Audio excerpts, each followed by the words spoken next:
Not so long ago, this club felt like it was stuck in a loop, a cycle of managerial hires, fleeting hope, and the inevitable slide back into mediocrity. With a new bright spark coming halfway through the season, the club looks like it could be back.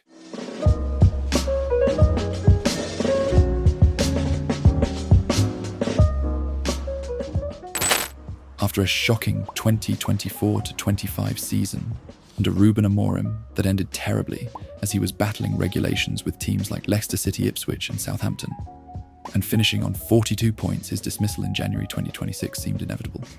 Fast forward to today, and under interim manager Michael Carrick, Manchester United are competing for a spot for the Champions League and sitting third in the Premier League with 54 points behind Man City and Arsenal that sit on 70, playing with a newfound coherence and confidence. How did a team on the brink of chaos turn it all around?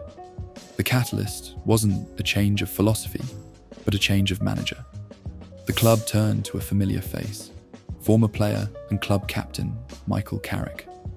After Amorim's rigid and ultimately failed experiment, Carrick brought a sense of calm, stability and tactical clarity back to Old Trafford. Since Michael Carrick took over at Manchester United, there's been a noticeable shift. They have won the most points in the Premier League during his reign, picking up 22 points more than Liverpool, Manchester City and Arsenal. And maybe, just maybe, things are starting to turn. So how did Carrick fix a team that looked tactically broken? The answer is in his shift away from the chaotic 3-4-3 to a more structured and flexible 4-2-3-1. First, and most importantly, he solved the defensive chaos. The back four is now better protected. Instead of Amorim's frantic high press, United now often settle 5 inches to a more compact mid-block, conserving energy and, crucially, preventing the midfield from being easily overrun. A constant problem last season. This newfound defensive solidity has been the foundation of their climb up the table. In possession, the philosophy has also matured. The team has moved away from the direct, often disjointed 9 attacks of the Amorim era.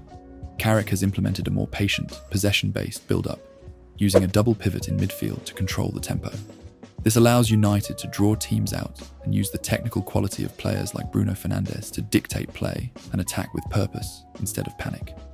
Finally, the attack has been unleashed with more fluidity. New signings like Matheus Cunha and Brian Mbeumo have been integrated into a system with clearer roles. By ensuring players are in close proximity, Carrick has enabled quick combinations and fluid movement, allowing forwards to rotate and create chances in different ways. It's not a completely new system, but one built on balance and clarity.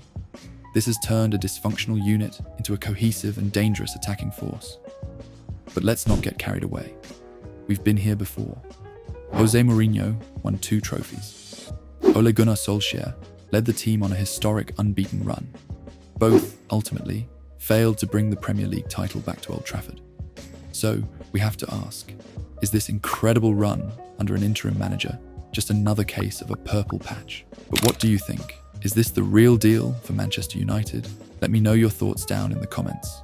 And if you enjoyed this breakdown, make sure to like and subscribe for more. Thanks for watching.